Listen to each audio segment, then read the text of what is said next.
அவரோட பலம் யானை மாதிரி இருக்கும், அவரோட சிந்தனைகள் எல்லாம் பூனை மாதிரி இருக்கும். ஏன்னா 2026ல கூல் சுரேஷ் கட்சியும் சிஎஸ்கே கட்சியும் தமிழக வெற்றி கழகமும் கண்டிப்பாக இணைந்து மக்களுக்காக செயல்படும். சாதாரண ஒரு சப்ப பையன் கூல் சுரேஷ்க்கு நீங்க இவ்வளவு எதிர்ப்பு தெரிவிக்கும் போது தமிழக இப்பவும் சொல்றேன், போகும் இடம் வெகு தூரம் இல்லை. அது விஜய் சாருக்கு மட்டும் இல்ல, எல்லாருக்குமே தான்.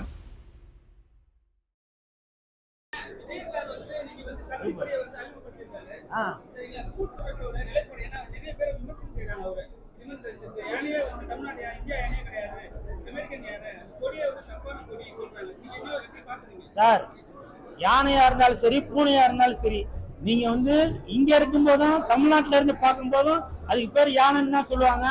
இங்கிலீஷ்ல எலிஃபென்ட் சொல்லுவாங்க. நீங்க ஆப்பிரிக்காவுக்கு போனாலும் அதை யானைன்னு தான் சொல்லுவாங்க.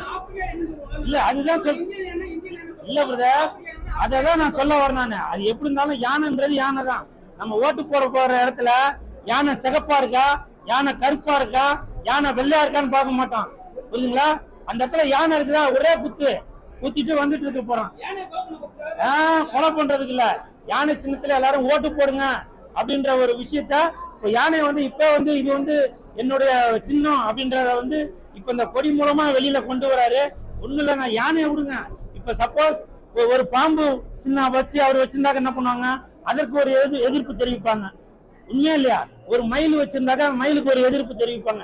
ஏன்னா இப்ப எது பண்ணாலும் சரி அதுக்கு ஒரு விமர்சனம் வந்துட்டு தான் இருக்கான். இப்ப என்ன எடுத்துக்கலாம், இப்ப கூட தியேட்டருக்கு வந்தோன்னா ஒருத்தர் சொன்னாரு, அண்ணா உண்மையிலே சொல்றேன், விஜய் சார் கொடி ஏற்றும் போது எனக்கு உங்க ஞாபகம் தான் வந்துச்சு அப்படின்னாரு.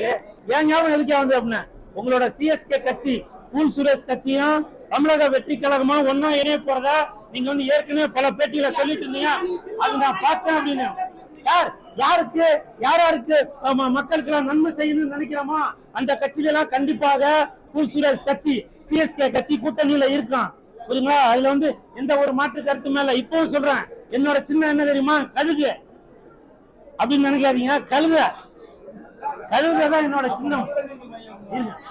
ஒரு நிமிஷம், அந்த கழுகு சின்னம் தான் இந்த கூல் சுரேஷ் கட்சியோட சின்னம். அதுக்கு காரணம் என்னன்னாக்கா, மக்களுக்கு என்னென்ன குறைகள் இருக்கோ அவர்களுடைய சுமைகளை எல்லாம் நான் தாங்குவதற்கு இந்த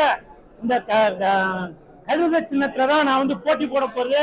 இதுல எந்த ஒரு மாற்று கருத்துமே இல்ல. ஏன்னா கழுதை அப்படின்னாலே எல்லாரும் வீட்டு வாசலுமே வச்சிருப்பாங்க, என்னன்னு என்னை பார் யோகம் வரும் அப்படின்னு. கழுதை முகத்துல முடிச்சுட்டு போனா நல்லது நடக்கும்னு சொல்லுவாங்க. அதனால 2026ல கூல் சுரேஷ் கட்சியும் சிஎஸ்கே கட்சியும் தமிழக வெற்றி கழகமும் கண்டிப்பாக இணைந்து மக்களுக்காக செயல்படும். ஒருவேளை தமிழக வெற்றி கழகத்தில் கூட கூல் சுரேஷ் கட்சி இணைவதற்கான சாத்தியம் இல்லை அப்படின்னு யாருன்னா ஒரு எதிர்ப்பு தெரிவிச்சாக்க, இல்ல விஜய் சாரே வேணாம்னு சொன்னா கூட என்னுடைய ஆதரவு வெளியில இருந்து நான் கொடுத்துட்டு தான் இருப்பேன்.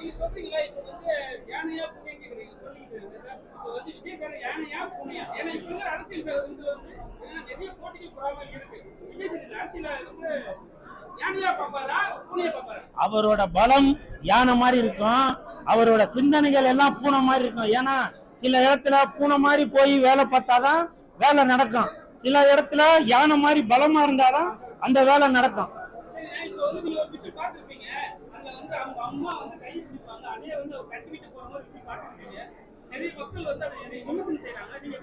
சார், இப்ப இங்க நிறைய பேரு நான் வரும்போது எனக்கு கை கொடுக்குறாங்க.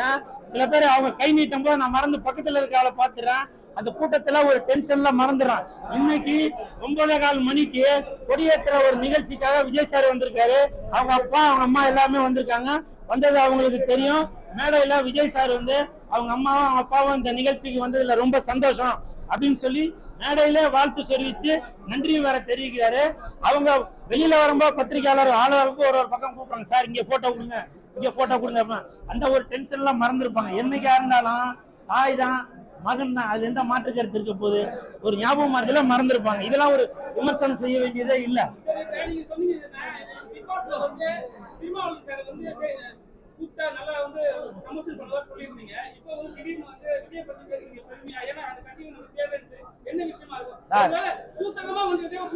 இல்ல சார், என்னை பொறுத்த வரைக்கும் மக்களுக்கு நல்லது செய்வதற்காக யாரு வராங்களோ அவங்க கூட கண்டிப்பாக கூல் சுரேஷ் கட்சி இணையும். இப்பவே ஒரு உதாரணத்துக்கு எடுத்துக்கங்களேன், ஒரு உதாரணத்துக்கு இப்ப நான் பேசுறேன், பல பேர் அந்த பக்கம் அப்போது நிறுத்து, அதை பண்ணு இதை பண்ணு. சாதாரண ஒரு சப்ப பையன் கூல் சுரேஷ்க்கு நீங்க இவ்வளவு எதிர்ப்பு தெரிவிக்கும் போது தமிழக வெற்றி கழகம் விஜய் சாருக்கு எவ்வளவு பேர் எதிர்ப்பு தெரிவிப்பீங்க?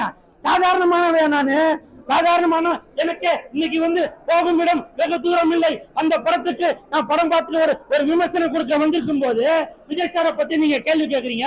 நான் வந்து விஜய் சாரை வந்து தமிழக முதலமைச்சர் ஆகணும் பல பேர் ஆசைப்படுறாங்க.